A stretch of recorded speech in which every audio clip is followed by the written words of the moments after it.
dernier temps, beaucoup d'entre vous m'ont demandé des conseils qui puissent les aider à essayer de freiner le fait que la fenêtre d'Overton est en train de se déplacer de plus en plus vers l'extrême droite. Moi, c'est simple. Conseil numéro 1, répondez comme eux, ils vous répondent. Parce qu'on a trop normalisé le fait de les laisser dire tout et n'importe quoi sur la place publique. C'est-à-dire que, première étape, en ce qui concerne les réseaux sociaux, vous mettez les mêmes commentaires que source, point d'interrogation. Vous voyez, chaque fois qu'ils débitent de la merde, impunément, en plus de ça, on ne sait pas d'où ils sortent leurs informations, sans doute de leur trou de balle.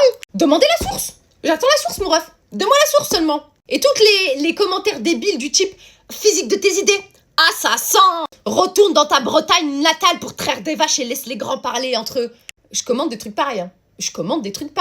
Ensuite, n'ayez pas honte de remettre les gens à leur place, même dans la vraie vie, même quand c'est votre entourage. Parce que le problème là-dedans, c'est qu'on a trop normalisé, encore une fois, le fait de laisser tout le monde dire tout ce qu'il voulait, comme il voulait, même des trucs qui sont répréhensibles par la loi. Et non, je suis désolée, il y a des idéologies qui n'ont pas lieu d'être exprimées, ni d'exister sur la place publique. Donc reprenez les gens, mettez-leur des stops quand il faut mettre des stops. Et n'hésitez pas à nommer aussi les choses. N'hésitez pas à leur mettre dans la figure qu'ils ont eu des idées racistes. Dites-leur, là tu joues le racelard là. Là t'as dit un truc raciste. Là tu viens de nous partager une idée de NAZI. Dites-leur, hein. Dites-leur, parce que là, ils vont jouer les choqués après. Quoi, comment oses-tu dire ça? Bah oui, c'est vrai, c'est factuel.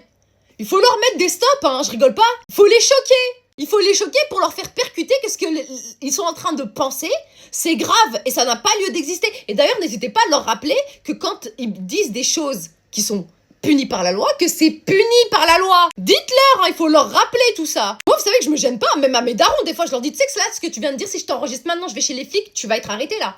Et ils jouent les choqués des fois, mais moi je m'en fous. La loi, c'est la loi en fait. Également, je vous conseille de vous faire un petit référentiel de sources faciles à retenir, avec des chiffres faciles à retenir qui concernent des sujets précis. Comme ça va vous permettre de pouvoir répondre du tac au tac à des trous de cul qui disent de la merde constamment. Du type, selon UNICEF, 400 millions de femmes à travers le monde sont à risque pour des excisions, des mutilations génitales par an. Je viens de vous citer une source, un chiffre qui concerne un sujet. Et essayez de vous faire vraiment un petit référentiel de ce genre de choses que vous pouvez, du coup, répondre facilement aux gens. Parce que c'est comme ça qu'on combat leurs idées de merde. En leur faisant comprendre qu'on sait déjà d'avance que ce qu'ils disent, c'est de la merde. Et n'hésitez pas aussi à les bloquer dans des situations où ils savent pas quoi répondre. Typiquement, quand ils sont en train de cracher allègrement sur les femmes seules qui gèrent un foyer seul avec plusieurs enfants, qui crachent sur des immigrés ou qui crachent sur des gens qui sont pauvres, donnez-leur des exemples concrets. Et toi, tu ferais quoi si tu gagnais 1400 € par mois? Vas-y, explique-moi. Maintenant, je te donne une situation concrète. Tu vis à Paris, tu gagnes à peine 1400. Dis-moi comment tu t'en sors. Vas-y, je t'écoute. Là, ça